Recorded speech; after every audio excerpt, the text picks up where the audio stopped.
আজ আপনাদের আম দিয়ে মজাদার একটি নাস্তা রেসিপি শেয়ার করব। আর এই নাস্তাটি খেতে যেমন দুর্দান্ত, তৈরি করতে সময় লাগে মাত্র 5 মিনিট। হাতে সময় নেই, মাত্র 5 মিনিটে এই নাস্তাটি বানিয়ে টেবিলে পরিবেশন করুন। দেখুন, বাচ্চা থেকে বড় সকলেই পছন্দ করবে। এখানে নিয়েছি 4 পিস ব্রেড আর সাথে রয়েছে 2টো আমের স্লাইস। এখন নাস্তাটি বানিয়ে নেব। তো চলুন, প্রথমে চুলার উপরে একটি প্যান বসিয়ে নিয়েছি, এর মধ্যে দিয়ে নিচ্ছি বাটার। আপনারা চাইলে এখানে তেলও ব্যবহার করতে পারেন। প্রথমে বাটারটাকে একটু গলিয়ে নিচ্ছি, এরপর এটাকে উঠিয়ে নেব।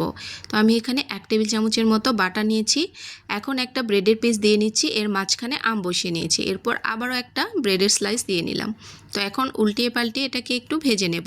তো প্রথমে আমি এক পাশ উল্টিয়ে নিয়েছি, এর উপরে একটু চিনি দিয়ে নিচ্ছি।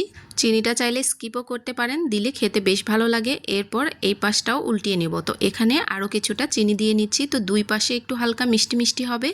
তো এখন আমি এটাকে আরও একবার উল্টিয়ে নিচ্ছি। এরপর দিয়ে নিচ্ছি 2 টেবিল চামচ পরিমাণ দুধ। তো দুধটা দিয়ে দুই পাশে হালকা একটু ভেজে নিতে হবে, তাহলে ব্রেডটা একদমই নরম হবে এবং উপর থেকে হালকা একটু ক্রিস্পি হবে।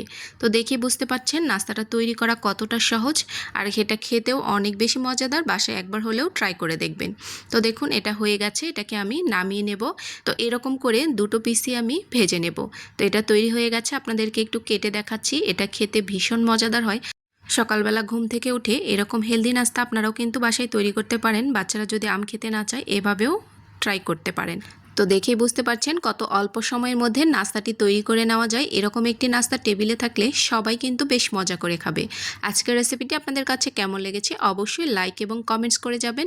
আর যারা আমার পেজটিকে এখনও ফলো করেননি অবশ্যই ফলো দিয়ে যাবেন, যাতে সবার আগে নোটিফিকেশান পেয়ে যান। এই পর্যন্তই, সবাই ভালো থাকবেন। আবারও দেখা হবে নতুন কোনো সহজ রেসিপিতে। আল্লাহ হাফেজ, আসসালামু আলাইকুম।